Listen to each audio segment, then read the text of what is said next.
what's up, neighbor? How are you? Good to see you. So what's that? You say you want to build something great in your life?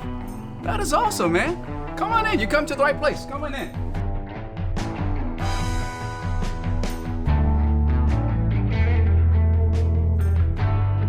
So this is where I hang out during the weekend, and this is where you're going to learn from the master builder. Fortunately for you, it ain't me. Every time I come here, my number one goal is to make it out here alive without tripping on something or hurting myself. But the master builder that's going to be with us is the one that built everything. Everything we see here, not just our supplies, our garage, but everything. So come on out. Take a look around. He's the one who built everything that we see.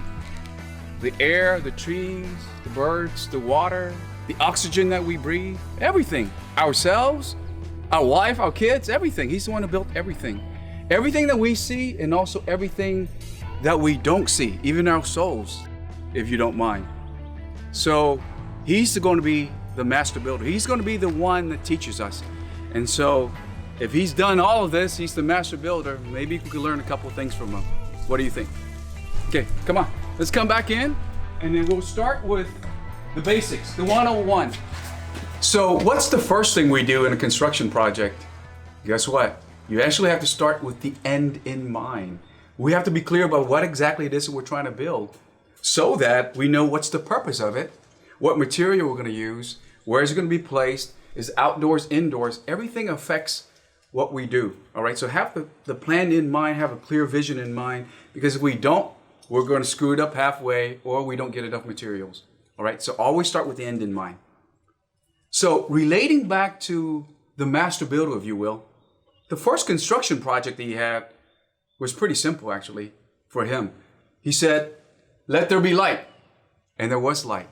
He said, let there be water, and there was water. Let there be plants and animals and even human beings, and bada bang, bada boom, you have plants and human beings. It's not a big deal for him. And he looked at everything he created the first time around, and he said, it is good. It is good. Even his children were good. But for some reason, his children looked around and says, Daddy, we know what's best for ourselves. We're going to decide what's good and bad. But by doing so, they actually went away from the Father. They went away from the garden. They went away from everything that was good.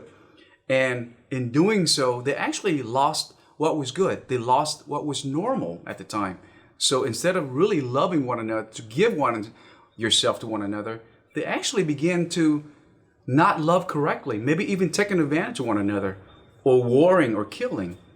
And so, because that's what happened, there's a second construction idea that the Father came up with. And that is precisely to save what was lost, to heal what was broken, to gather up the lost children back to their home. And so that second project he had very clear in his mind, and that project is to send in Big Brother, to send in Jesus, and so that he could teach them how to love. He could heal them. In fact, one day he's going to show them how much he loves them by dying for them, in exchange for them. That's the goal. That's the end that he had in mind. But you know what? The road to get baby Jesus from infancy all the way to adulthood is nothing to smirk at, nothing to take for granted. It's actually, even though it sounds trivial for you and I, but it's actually a big, long road. Imagine what would happen to baby Jesus if there was no one there to change his diapers every 2 or 4 hours. No one there to put food on the table. How are you going to eat? No one there to play with them, teach him sports, give him strength. No one there to talk about the birds and the bees, how to deal with women. That's not an easy matter, you know. How to do homework, right? And even if you could just imagine that Jesus is both God and man, imagine everything they could do around the house. Jump off buildings, jump off the roof, and land safely. And he'll just laugh about it. But imagine what kind of temptation goes into his mind. The power, the corruption that goes into his mind. Doesn't he need someone there to keep him grounded?